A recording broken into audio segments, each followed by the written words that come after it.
Al-Quran. Ungkapan itu ungkapan yang sangat tua. Siapa yang memberi kalian makan? Ungkapan itu pernah diucapkan oleh orang yang namanya diabadikan dalam Al-Quran. Siapa yang memberi kalian makan? Kalimat itu tertulis dalam Al-Quran lantang. Allah menceritakan tentang ucapan dia, Ana Rabbukumul A'la. Aku adalah Rabb kamu. Rabb dalam bahasa Arab bermakna tiga. Pertama mencipta, yang kedua memelihara, yang ketiga memberi makan. Maka ketika pimpinan berkata, siapa yang memberi kalian makan?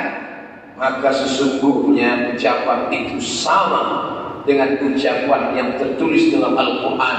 Ana Rabbukumul A'la. Aku yang memberi kalian makan.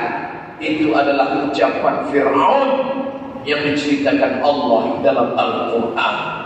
Mereka yang angkuh dan sombong, seolah-olah dia yang memberikan.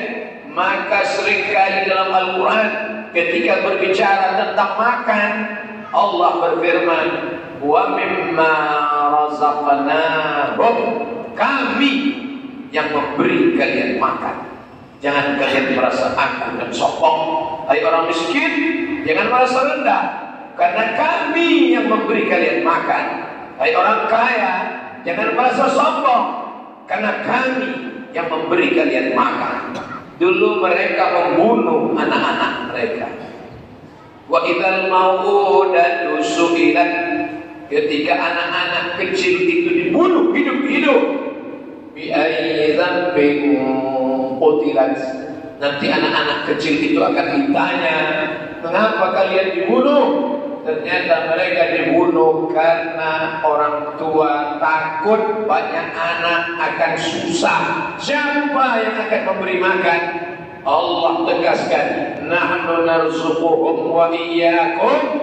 Jangankan makanan anak-anakmu itu, jangan